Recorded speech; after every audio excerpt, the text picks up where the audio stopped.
अति जलद व अचूक बातम्यांसाठी पाहत रहा महामीडिया 24 सदैव तत्पर।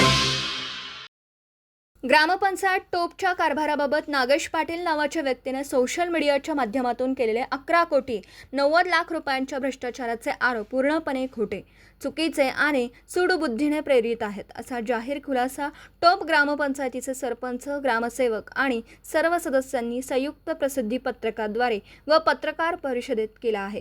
केवळ गावची आणि प्रशासनाची बदनामी करण्यासाठीच हा खोडसाळपणा केला जात असल्याचं त्यांनी म्हटलं आहे। 10 वर्षांच्या विकास कामांची माहिती देण्यास प्रशासन कटिबद्ध आहे। पत्रकार परिषदेत माहिती देताना सांगण्यात आलं की नागेश पाटील यांनी मागील 10 वर्षातील विकास कामांची विस्तृत माहिती मागितली आहे। ही माहिती 29 मे 2026 रोजी अर्ज करून मागवण्यात आली असून कायदा नियमानुसार ती देण्यासाठी 29 जून 2026 पर्यंत म्हणजेच एका महिन्याचा कालावधी उपलब्ध आहे। माहिती खूप मोठी असल्याने सध्या ती संकलित करण्याचं काम युद्ध पातळीवर सुरू आहे आणि ती मुदतीत दिली जाईल। माहिती दडपण्याचा प्रशासनाचा कोणताही हेतू नाही। त्या निधीशी ग्रामपंचायतीचा थेट संबंध नाही। ज्या 11 कोटी 90 लाख रुपयांच्या निधीचा उल्लेख आरोपांमध्ये केला आहे तो निधी आजी माजी लोकप्रतिनिधींच्या माध्यमातून मंजूर झालेला आहे। यामध्ये ग्रामपंचायतीची भूमिका केवळ गावातील गरजेनुसार काम सुचवणं इतकीच मर्यादित असते। या निधीचे थेट वाटप किंवा मंजुरी यामध्ये ग्रामपंचायतीचा संबंध नसतो। तसेच जे काही काम झाले आहे त्याची सर्व रीतसर कार्यालयीन आणि प्रशासकीय प्रक्रिया पूर्ण असून दप्तर उपलब्ध आहे। 7 दिवसात माफी न मागितल्यास न्यायालयात जाणार। सरपंचांनी माहिती न देता दमदाटी केली हा नागेश पाटील यांचा आरोप पूर्णपणे बिनबुडाचा आणि सरपंचांची प्रतिमा मलिन करण्यासाठी रचलेला आहे।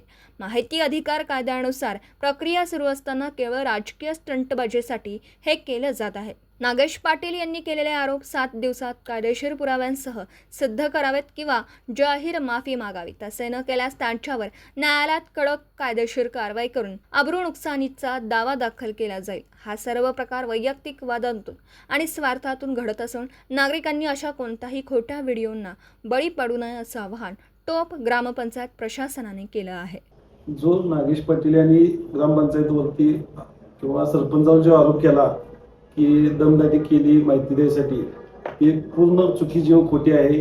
कारण त्यांनी अर्ज 29/5/2026 ला दिलेला आहे। त्याची मुदत अजून 29 जून पर्यंत आहे। त्याच्या अगोदरच त्यांनी ग्रामपंचायत देत नाही असं आरोप केला आहे ग्रामपंचायतवरती, परंतु तो पूर्ण चुकीचा आहे।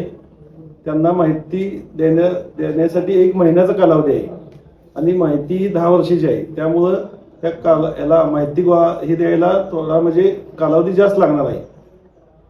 तरी पण त्यांनी अकस्मापोटी जे ग्रामपंचायतीचा आरोप केलेला आहे की मला दमदाटी केली, मी माहिती देत नाही वगैरे, हे सगळं सूडबुद्धीने त्यांनी खोटं ग्रामपंचायतीला बदनाम व सरपंचाला बदनाम करण्यासाठी केलेलं आहे। व त्यांनी जे ग्रामपंचायतीवरती जे आरोप केले की वेताची माळ येतील, 10 लाख रुपये मुर्मीकरण व खडीकरण केले, ते फक्त राजूबाबा आवळे यांच्या फंडातून खडीकरण मुर्मीकरण झालेलं आहे।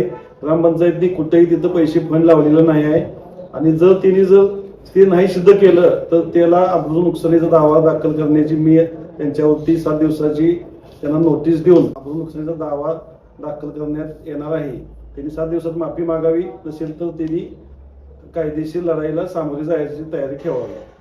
श्री नागेश पाटील यांनी मागील 10 वर्षाची विकास कामांची माहिती मागवली आहे। माहिती दिनांक 29/5/26 रोजी मागणी केलेली आहे। माहिती विस्तृत स्वरूपाची असल्याने संकलन करण्याचे काम सुरू आहे। त्यांना मुदतीत माहिती दिली जाईल, त्याबद्दल प्रशासनाची कोणतीही अडचण असणार नाही।